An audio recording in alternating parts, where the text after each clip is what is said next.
This is former Special Smith of the U.S. Army, and I'm going to talk to you today what is a hour to God, what is equal to an hour to God, what is equal to a minute to God, and what is equal to a second to God. You can get the mathematical equation that I'm using from 2 Peter chapter 3, verse 8. That's 2 Peter chapter 3, verse 8. Think about this scripture very strongly. What is 1 year on planet Earth? 1 year on planet Earth is called an orbit. An orbit is a complete circle around the sun. Earth orbits the sun every 365 days. This is how it will look in mathematic terms. 365.25 days is equal to one orbit around the sun. The scripture reads that 1,000 Earth years is as 1 day to God. 1,000 Earth orbits around the sun is equal to 1 day to God. There are 8 other planets in the orbits that orbit the same sun as Earth. And in order to find out what would be equal to 1 day to God on those planets, you must find out what their orbits are and then divide them into Earth's orbit, then times them by 1,000 Earth orbits. That's X orbits divided by 365 days times by 1,000 equals 1 day to God. Now, if we lived on Mercury, I'm not gonna go through all the mathematics. I'm just gonna go straight to what would be considered a day to God on each planet, and then when we get down to Earth, I'm gonna break it down in hours, minutes, and seconds. Now, when Mercury does 4,149 orbits around the sun, it is like a day to God. When Venus does 1,624 orbits around the sun, it is like a day to God. Now we on Earth. When Earth does 1,000 orbits around the sun, it is like a day to God. Now this is what an hour is like to God. There are 24 hours in 1 day. 1,000 divided by 24 is equal to 41.66. Every 41.66 years, it's like an hour to God. What is a minute to God? There are 60 minutes in 1 hour. 60 divided by 41.66 is equal to 1.44. Every 1.44 years is like a minute to God. There are 60 seconds in 1 minute. What is a second to God? There are 60 seconds in 1 minute. 60 divided by 1.44 is equal to 41.66. So every 41.66 days is like a second to God.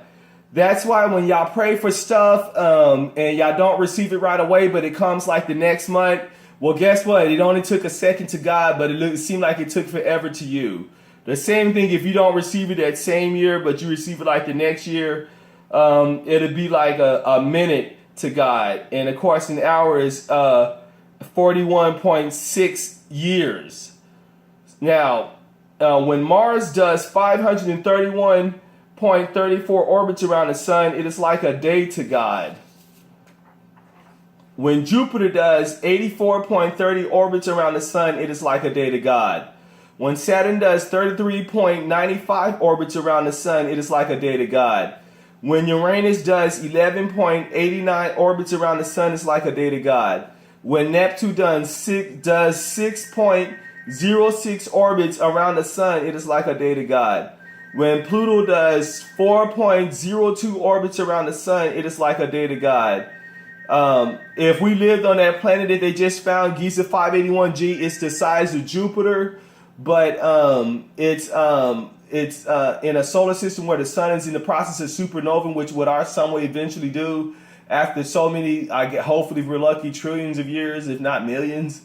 And I was able to get the orbit to find out if we lived on Giza 581G, how many orbits around its sun would it take in order to be equal to a day to God. And this is what I came up with. Giza 581G orbits the sun every 37 Earth days. Giza 581G orbits its sun every 37 Earth days. 365.25 divided by 37 is equal to 9.87. 1,000 divided by 9.87 is equal to 9,871. When Giza 581G travels around its sun every 9,871 orbits, it is like a day to God on that planet. Giza 581G is not even in our solar system. It's 20 light years away from us, but the mathematical equation is so accurate that we can find out how many orbits it will take a planet to orbit around its sun in order to know what would be like a day to God in that solar system. And let me change the page.